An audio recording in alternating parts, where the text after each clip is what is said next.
Hello YouTube, I'm your Huckleberry, and this is the CRKT Pilar. Pilar, I've heard it pronounced every which way, and for the purposes of this review, we are going with Pilar. Okay, so let's get down to the nitty gritty and get some stats here. You're going to be looking at a 5.9 inch overall length with a 2.4 inch blade and a 0.15 inch blade stock. You're going to have a flat grind with a satin finish, a sheep's foot, that's a hard word for me to say, guys, a sheep's foot blade shape, and 8CR13 MOV blade steel. You're going to have stainless steel handle material here and a frame lock. It is right hand only, tip up or tip down carry, so that's good, they give you the option there. And this is of course designed by Jesper Voxnes. I probably butchered that name too. You can let me know in the comments. You can tell me how bad I said that. But okay, so let's get into some positives and negatives as I have found them. And we will start with the positives. So I think the absolute best thing that this knife has going for it is just its looks. It is just a good looking knife. I love a good sheep's foot blade, and just the overall aesthetic of it, I think is great. It's just a good looking knife. I'm just kind of showing you here. I mean, to me, that's a pretty knife. That's a good looking knife. Another great thing is that they give you this finger choil here. Because this takes what, for me, I have extra large hands. I wear size extra large gloves. And for me, this takes what would be a 3-finger knife. Barely. Barely a 3-finger knife. And when you can choke up and use that finger choil, I mean, it takes it to a good full 4 fingers. And so for those of us with bigger hands, that finger choil is a necessity if you want to get a good full grip on that. And you can with that finger choil. So that's great. I think that's a great design. It gives you good control. You can make some really good controlled cuts. And so that finger choil is a big advantage when it comes to a knife of this size. Another good positive on this is actually the action. Now, I had to do some work on the action. The action was not great out of box. You are running on Teflon washers here. I don't know if you can see that in there or not, but you got 2 little pieces of Teflon there, and you are running on Teflon washers, so the action is never going to be drop shut. But for a budget knife in this category with Teflon washers, you can get the action pretty good. You can get it to where it's not great, but pretty good. And I think on a budget knife, when you can get, we might as well just get to the price. This is a $28 knife in most cases. And so for a budget knife, if you can get the action to pretty good, in my opinion, that's a win. That is a positive.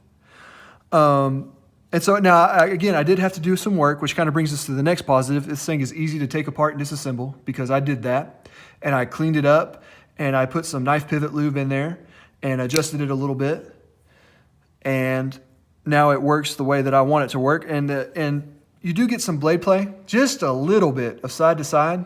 And I could adjust that out, but then I wouldn't have the action where I want it. So it's a little bit of give and take. See, that's the thing with budget knives, is that it's always going to be a little bit of give and take. There's always going to have to be corners cut somewhere in order to get that price to where it is at $28, which is a great price. And so, you know, Teflon washers is one of those places. But like I said, we can get the action to pretty good with Teflon washers. And so that's fine by me. It has good ergos. Like I said, I kind of got into that already, but overall the ergonomics are great. Even as a 3-finger knife, you know, which I don't know really why you'd run it that way, but you can. Even as a 3-finger knife, it's comfortable.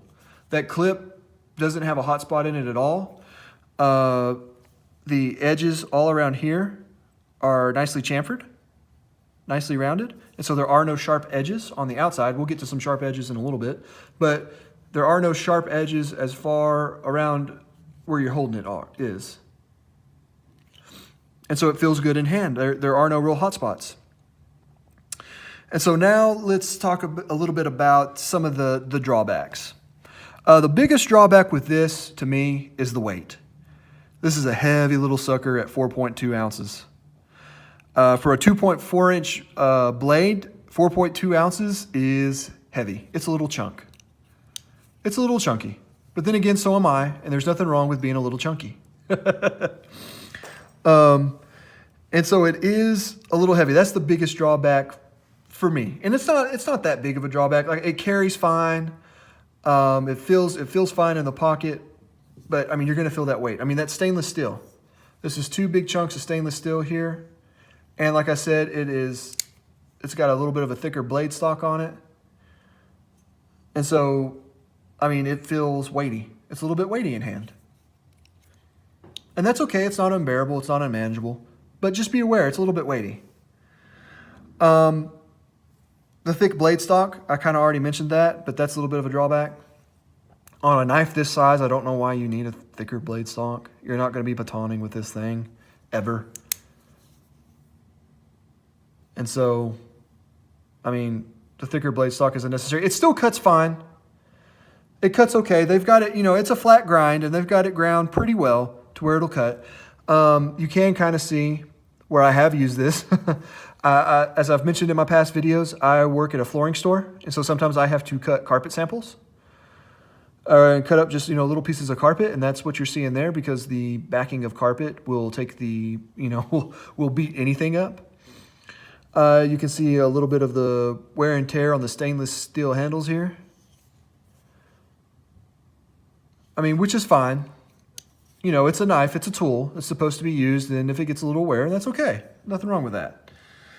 Another disadvantage is that this is right hand only. Now, I'm right-handed, so it doesn't affect me personally. But for any of you lefties out there, you're out of luck with this knife. Unless, I'm sure most lefties have adjusted to be able to carry right-handed knives, because a lot of knives are right-handed. But this is right hand only. You don't even get the choice of putting the pocket clip anywhere, which I don't really know why. I mean, it looks like it'd be easy enough to put that, tap some holes there for a pocket clip on this side, but they decided not to do that. It is right hand only. So lefties, you get no love with the Pilar. This version of the Pilar anyway. And so, yeah, there's that. It's right hand only. Another drawback, of course, is going to be the blade steel. It is 8CR 13 MOV, which is what you're going to find, honestly, on a lot of budget option knives. 8CR 13 MOV. It's okay. I mean, for $28, you honestly can't expect much more. They do have the version now with D2.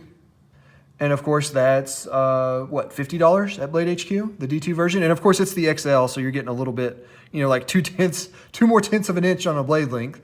It's like 2.6 inches instead of 2.4. But you are getting D2 blade steel, which, in my opinion, is worth the $20 upgrade, the $20 price tag to upgrade to D2. But 8CR, it's a fine budget steel. It's all right. It'll get the job done. It takes a decent edge. This thing was decently sharp out of box. I haven't touched it up or anything. It's taking care of all the cutting tasks that I need it to just fine. But you're going to need to sharpen it more often. It's a softer steel. So if you're doing a lot of cutting with this, if this is your main carry option, or, in a rotation of 2 or 3, then just beware. You're going to have to shape it up some. You're going to have to sharpen it more often than not because it is 8CR. Now, I mentioned a little bit earlier that there are a few sharp edges with this, and some of those sharp edges are right there on the deployment hole. Right in there has not been finished just great. It's a little bit sharp in there. Needs a little bit more I can't say that word right now. I'm not going to try. It needs to be rounded a little bit more. That there, and right here on the frame lock, it's a little bit sharp. It's a little bit sharp as well, right in there. So, and while this is not really a fidget knife anyway, because I mean, you're not going to get a drop shut action on it ever with the Teflon. It's not really a fidget knife, but if you do sit there and fidget with it a little bit, your thumb's going to feel it after, 10 times or so. After flicking that open with that sharp edge right there and closing it shut with this sharp edge right here. Now, it's not going to cut you open and it doesn't hurt. But like I said, you're just going to feel it after doing it so often. After doing it for about 10 times, you would feel it.